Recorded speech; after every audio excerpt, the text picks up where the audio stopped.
పద్మ పురస్కారాలను కేంద్రం ప్రకటించింది. 139 మందికి పద్మ అవార్డులను ప్రకటించారు. నందమూరి నటసింహం హీరో బాలకృష్ణను పద్మభూషణ్ అవార్డు వరించింది.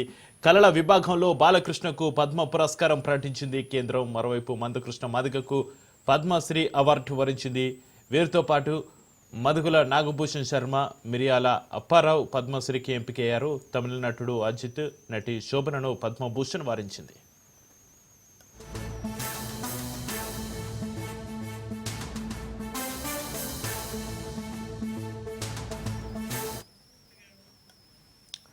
రిపబ్లిక్ డే సందర్భంగా 2025 పద్మశ్రీ అవార్డుల గ్రహీతల జాబితాను కేంద్రం ప్రకటించగా ముగ్గురు విదేశీయులను పద్మశ్రీ అవార్డులు వరించాయి.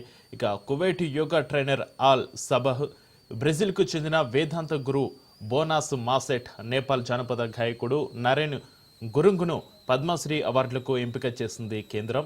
ఇక గోవాకు చెందిన 100 ఏళ్ల స్వాతంత్ర సమరయోధుడు లిబియా లోబో సర్తేసాయ్ను పద్మశ్రీ అవార్డు వరించింది.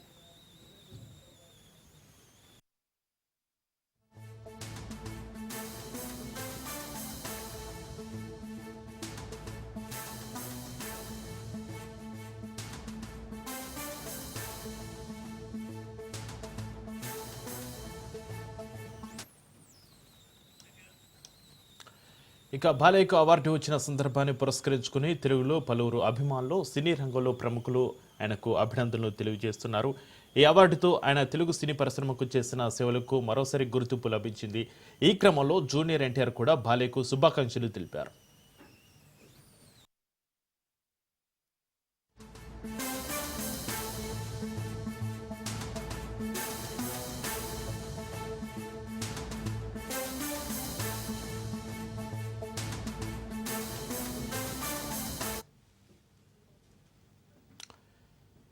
పద్మ పురస్కారాలను కేంద్రం ప్రకటించింది. 139 మందికి పద్మ అవార్డును ప్రకటించారు. నందమూరి నటసింహం హీరో బాలకృష్ణను పద్మభూషణ్ అవార్డు వరించింది. కళల విభాగంలో బాలకృష్ణకు పద్మ పురస్కారం ప్రకటించింది కేంద్రం. మరోవైపు మందకృష్ణ మాదిగకు పద్మశ్రీ అవార్డు వరించింది. వీరితో పాటుగా మధుగుల నాగభూషణ్ శర్మ, మిరియాల అప్పారావు పద్మశ్రీకి ఎంపికయ్యారు. తమిళ నటుడు అజిత్, నటి శోభనను పద్మభూషణ్ వరించింది.